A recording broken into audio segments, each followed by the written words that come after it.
I wanted to talk about kind of the loss of our cat. Some of you might have seen that floating around on Facebook. I thought it would be good to talk about in particular because we had Motley for so long that he was with us through some pretty trying times.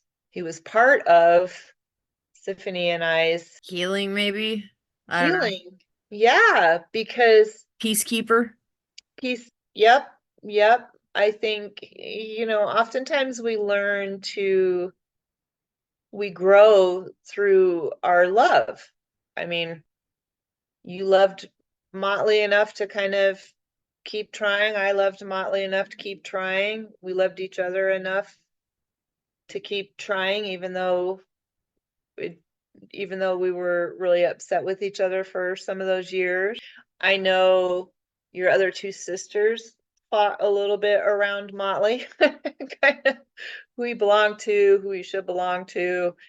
And cats have their own way, sometimes of picking their own best friend. And that, especially those later years, I think wound up being the youngest.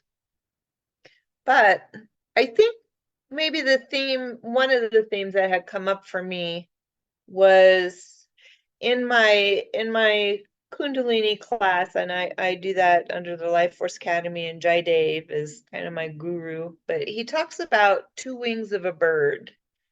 One of those wings being compassion, the other one being wisdom. And I just love that. Like it takes both to kind of be able to guide ourselves through life. But another big thing that he talks about, and I think this will go into all kinds of things, our Ehlers Danlos and trying to learn to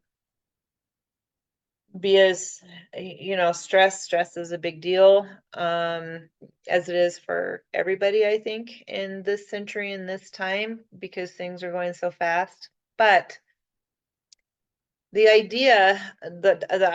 main idea behind the Kundalini yoga is to learn to not push away what's bad and not try to cling to what's good.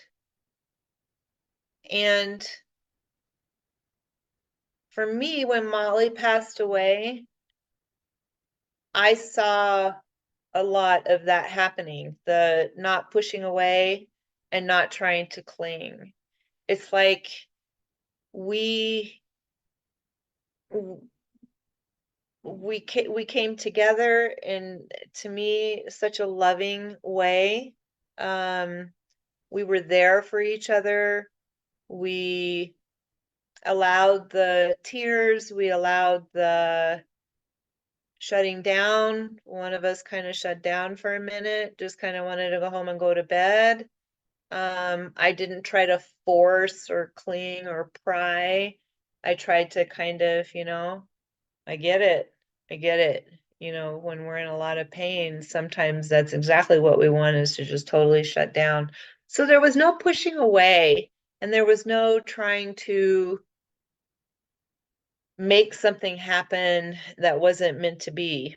But, and one of the big things for me was I had a friend put on Facebook to not, how did she put it? She said, don't hesitate to find a replacement kitty. And at first I was pushing away, like, oh, wait a minute.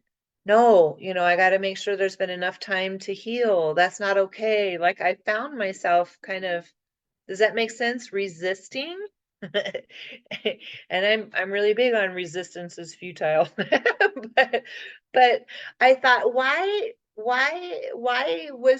I doing that? And I don't know, I had this epiphany about, because it's around Christmas time, and I had this epiphany of Santa doesn't hold things back. Like he's the greatest gift giver of all time. And of course, my background, God, Christ, Jesus, God doesn't, we block our own happiness. we pushed it away by saying what, I'm not good enough. I haven't healed enough. I haven't cried enough. No, it hasn't been enough time. No, I don't have enough experience. exactly. I don't deserve that, whatever. But all of a sudden, it was like this. I can't hardly describe it. I had this intense feeling of really understanding how much we block